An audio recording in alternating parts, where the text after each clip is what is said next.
బయట ఒకటి నడుస్తుంది సార్. ఇప్పుడు ఉస్తాద్ భగత్ సింగ్ నాకు తెలిసి ఒక 10 days షూట్ చేసినట్టున్నారు. ఇప్పుడు డైరెక్టర్ చూస్తేనే మిస్టర్ బచ్చన్ కాస్త రిజల్ట్ మిక్స్డ్ రిజల్ట్ వచ్చింది. ఈ టైంలో ఫ్లాప్ వచ్చిన డైరెక్టర్ని మళ్ళీ అంత పెద్ద ప్రాజెక్ట్ ఇచ్చి డేట్స్ ఇచ్చి పవన్ కళ్యాణ్ గారు చేస్తారా, ప్రాజెక్ట్ ఉంటుందా లేదా అనేది బయట డిస్కషన్ నడుస్తుంది. అసలు పవన్ గారి మైండ్ సెట్ ఎలా ఉంటుంది సార్? సార్తో ఏంటంటే సక్సెస్ ఫెయిల్యూర్తో ఉండదండి. ఇప్పుడు హరిశంకర్ గారు గబ్బర్ సింగ్ ఒక సూపర్ డూపర్ హిట్ ఇచ్చారు. ఆ సినిమా ఇచ్చిన తర్వాత చాలా గ్యాప్ వచ్చింది. తర్వాత మంచి స్క్రిప్ట్తో వచ్చారు ఆయన. సో కళ్యాణ్ గారు ఆ స్క్రిప్ట్ చూసి ఫ్రీజ్ చేశారు. బాగుంది, ఓకే మనం ముందుకు వెళ్దాం అన్నారు. సో దాని తర్వాత వన్స్ అది ఫ్రీజ్ అయిన తర్వాత ఇంకా డైరెక్టర్ ఫ్లాప్ ఇచ్చారు హిట్ ఇచ్చారు ఆయనకు సంబంధం లేదండి. ఆయనకు బాగా హిట్ ఇచ్చి వచ్చి నేను ఈ సీన్ మారుస్తా అంటే కళ్యాణ్ ఎందుకు బాగానే ఉంది కదా అదే చేయండి అంటారు. ఫ్లాప్ అయిన తర్వాత అసలు డిస్కస్ చేయరు. మనం ఆ రోజు మీరు ఫ్రీజ్ అయిన కథే కదా, మనం ఆ రోజు ఇది హిట్ అవుతారు అనుకున్నాం కదా అదే చేయండి మళ్ళీ. ఫస్ట్ థింగ్ కళ్యాణ్ గారు, ఎందుకంటే మేము కలిసాం కళ్యాణ్ గారితో డైరెక్టర్ అందరూ వెళ్ళి కలిసేటప్పుడు కళ్యాణ్ గారికి ఇది ఒకటి ఉందా, ఇట్లా ఒక సినిమా రిలీజ్ అయిందా అని కూడా తెలియదు చెప్పరు. ఓకే, ఆయన దాని గురించి అస్సలు ఏం మాట్లాడలేదు. ఎప్పుడు డైరెక్టర్ గారితో అంత హ్యాపీగా ఉంటారు అట్లాగే మాట్లాడి ఎప్పుడు స్క్రిప్ట్ ఎప్పుడు షూటింగ్ వెళ్దాం మీరు ఎప్పుడు చెప్పండి. ఇప్పుడు కలిసారు ఆల్రెడీ? అవును సార్, ఓకే, ఒక 1 week బ్యాక్ కలిసాం. సో ఎప్పుడు వెళ్దాం షూటింగ్, ఎట్లా ప్లాన్ చేద్దాం, మీరు ప్లాన్ చేయండి, అయిపోయింది అక్కడితో. ఓకే, ఎగ్జాంపుల్ తీసుకుంటే ఇప్పుడు ఒకప్పుడు భీమేశ్వర శ్రీనివాసరావు గారికి సినిమా ఫ్లాప్ అయిన తర్వాత మళ్ళీ కళ్యాణ్ గారు పిలిచి ఒక సినిమా ఇచ్చారు, అన్నవరం ఇచ్చారు. ఆయన అంత డైరెక్టర్ అనేది, బట్ కళ్యాణ్ గారు ఫుల్ మార్కెట్లో ఉన్నారు. ఎందుకు ఇచ్చారంటే ఆయనతో చేశారు సినిమా, బట్ మళ్ళీ ఆయన ఇంకొక హిట్ ఇవ్వచ్చు కదా, మనం ఆయన నమ్మాం కదా. అంటే తిరుపతి ప్రసాద్ గారు అయినా సరే పెద్ద అని అయినా సరే కూడా ఆ స్క్రిప్ట్ బాగుంది, ఇది మన తమిళ రీమేక్ అనుకున్నప్పుడు అప్పుడు చేశారు ఆయనతో.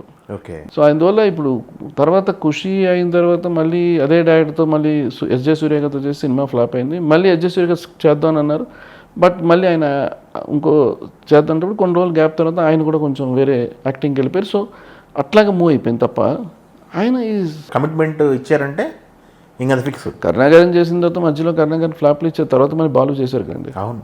సో నేను చెప్తున్నాను ఊరికే బేసిక్గా ఆయన జర్నీలో అది కాదు. ఓకే, కమిట్మెంటే. బట్ ఆయన ముందే చెప్పారు నా ఎలక్షన్ నేను పొలిటికల్ని నా ప్రిఫరెన్స్ అది, ఆ రెస్ట్ ఆఫ్ ద టైంలో నేను సినిమా చేయగలను అనేది. ఈ 3 సినిమాలు ముగ్గురు ప్రొడ్యూసర్ కూడా క్లారిటీ ఉంది. 1 day ఒక 2 days షూట్ 1 day చేసేస్తారు. ఆయన అంత పర్ఫార్మెన్స్ కూడా వచ్చేసింది. ఇప్పుడు ఎట్లా అంటే ఆయన మార్నింగ్ స్టార్ట్ చేసి ఒక scene half day 1 day scene half డేలో చేసేస్తున్నారు ఆయన. అంటే కంటిన్యూగా 4-5 కెమెరాస్ పెట్టి అంత ఫాస్ట్ డైలాగ్స్ ఎంత అట్లా చేసేస్తాను అంతే. నాకే షాకింగ్ ఉంది. అది హాఫ్ డే షూట్ చేసి బ్రేక్లో పొలిటికల్ మీటింగ్ చేసుకుంటారు, మళ్ళీ షూటింగ్ అట్లా చేంజ్ ఓవర్ ఉంటుందండి. ఇట్స్ అ వెరీ మనం చేయలేం అసలు. నేను ఇట్లా గుడి కట్టి మళ్ళీ సినిమా నా వల్ల అవ్వట్లేదు. ఆయన ఇట్లా పొలిటికల్లో ఇంత సీరియస్ మీటింగ్ చేసి మళ్ళీ షూటింగ్ వచ్చి నార్మల్ అయిపోయి జోక్ సీన్ చేస్తాడు, కామెడీ సీన్ చేస్తాడు ఆయన. మళ్ళీ పొలిటికల్కి వచ్చిన విల్ బి చేంజ్.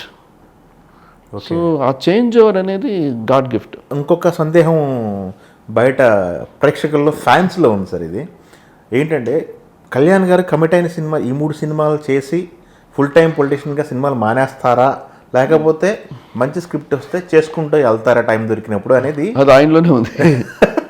చాలా మంది ఫ్యాన్స్కి ఎదురు చూస్తున్నారు. Is passion in movie, passion ఉంది.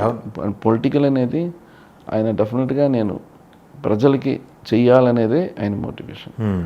సో ద మూవీ అనేది ఉందా లేదా అనేది ఆయనకే తెలుసు. డిప్యూటీ సీఎం అయిన తర్వాత ఈ 3 సినిమాలైనా ఉంటుందా, లేకపోతే షూటింగ్ ఉంటుందా, లేకపోతే హరిశంకర్ గారు షూటింగ్ ఉన్న డౌట్ ఉన్నది కూడా ఆయన క్లియర్గా నేను చేసి కంప్లీట్ చేస్తా అన్నారు.